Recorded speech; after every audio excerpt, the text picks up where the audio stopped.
Welcome back to the Michael Batson Show. Some sports today, and a guy that won, I'll tell you, the guy that won this week is DK Metcalf. Seahawks wide receiver. He got $372 million. 3 years, $72 million. He held out a while, and he waited for Pete Carroll to give him a contract, and it finally paid off. He wanted to be there. He said he just wanted to get his money worth, and a guy that hasn't really got what he wanted and waited out is Deebo Samuel. 49ers have, not signed him to a long-term extension. What he wants and practically what he deserves. And Jimmy G and him have been having long conversations for the first 3 days and being better friends because they're the only two sitting out of practice. One's looking for a trade, one's looking for an extension. And the extension is Deebo Samuel. Deebo Samuel had record numbers last year. He had came into the year as a receiver.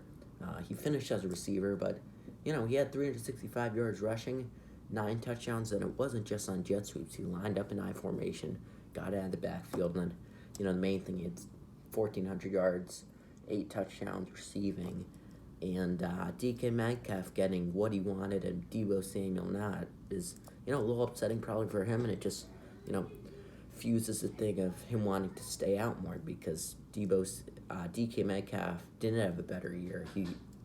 Deebo Samuel was all pro, first team all pro. DK Metcalf wasn't, but he still got his 3 years, $72 million, and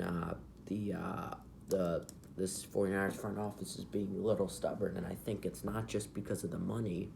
It's practical to sign him because George Kittle, you could say, is a X factor, in the tight end, but combined with your running back and wide receiver, your only X factor, and he's a good one to have, is Deebo Samuel. He could win you any game, like in the playoffs. He almost single-handedly won versus Green Bay, and over Dallas, he had a great game. I think he had 50 receiving yards and 50 rushing for a touchdown and rushing. So it's kind of like a QB, how every time you show up to a game on Sunday, Thursday, Friday, he'll give you a chance to win just because he's lining up. And a team like the 49ers with Elijah Mitchell as a running back, he's fine, but he's not a tier 1 or tier 2 running back. He's maybe worse than average in the NFL. He's not great. They're not deep in running back. Deebo Samuel can stand and will stand as a running back and a receiver. They're maybe running back 1 and definitely their wide receiver 1. So it's just practical for them to sign him again. And Trey Lance, first year starting last year, they were skepticism of him starting. Some people want him to start. Some people wanted Jimmy G to start. I think he started one game when he was hurt. Came in a few possessions.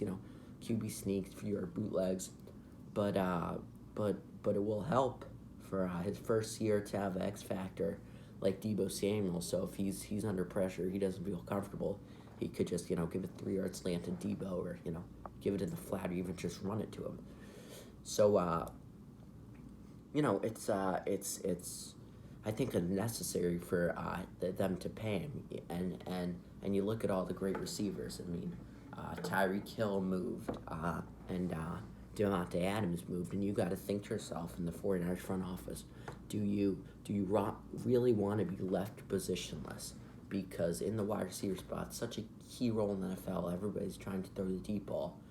Do you want to end up like the Raiders or the Chiefs that now still have a good team? They still have Aaron Rodgers. Green Bay, Kansas City will still have, Travis Kelce, Hilaire, Mahomes, and they'll still be contender this year, but they won't feel as confident coming into the season that they lost their number 1 wide receiver. And keep in fact that Aaron Rodgers is a first ballot Hall of Famer, top 5 QB of all time, and Patrick Mahomes could be like that. Trey Lance is not a Hall of Famer. He matter of fact, he's opposite a Hall of Famer. He hasn't started yet. He's kind of underrated in the fact that he went to North Dakota State, not a big college. He's looked down upon for that. So it's one thing to have like losing your number 1 receiver if you're a Hall of Famer, or you've been 5 years down in the NFL. Trey Lance needs help. He needs help now, and that's why Deebo Samuel should get signed. It's not about the money. 49ers will not make or break if they spend $70 million on Deebo Samuel. You know, Seattle didn't break by spending $72 million, and they're not a small and they're kind of the same market as San Francisco. It's not like the Bears, or Green Bay, or obviously Dallas, that have loads of money. I mean, these teams like 49ers have salary caps, but 70, 80, 90 million will not break. It's one thing if it's a left guard, or it's a defense, tackle. But this is your number one wide receiver. QBs and wide receivers get the most money. They should get the most money because in this day and age, it's the QB runs the show and the wide receiver is the left-hand man. And if you have a good combo, and I think you should keep it because it's necessary for them to have a number one wide receiver coming in. And you don't want to be left like Green Bay or, again, Kansas City that doesn't have their number one wide receiver starting. And let's keep in fact, Mahomes, Rodgers are way farther down the road and way more experienced than Lance. So Lance needs help, and I think it's instrumental for them to sign him because Lance, will face pressure the first week. He'll face negativity, and I think Deebo Samuel could be there to back him up. George Kittle, don't get me wrong, I think he's good. Elijah Mitchell is a fine running back, but in this day and age, you need two X factors. You need X factor QB, and you need an X factor either running back or wide receiver. Think about let's say the Patriots, Matt Jones, Damian Harris. Tampa Bay, they have Tom Brady, and they have a bunch of wide receivers, along with Leonard Fournette. I mean, every team, every good team, and every bad team in the NFL has to have a good QB and an X factor wide receiver to win. Think about every team.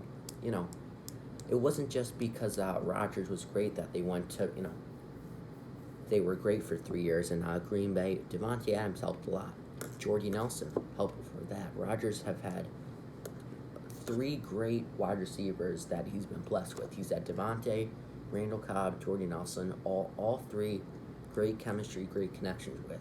And it's special to have a good connection with your wide receiver and QB. And I think if San Francisco signs Deebo Samuel to a long-term deal, Trey Lance and him could bond in spring camp. They could get a better connection, and they will get a better connection.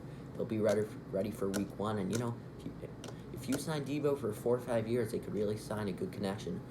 3rd, 4th, 5th year, they could really be the great combo in the NFL, like Rodgers had with Cobb, Nelson, and Devontae Adams. So obviously, I think the 49ers should move past the money standpoint.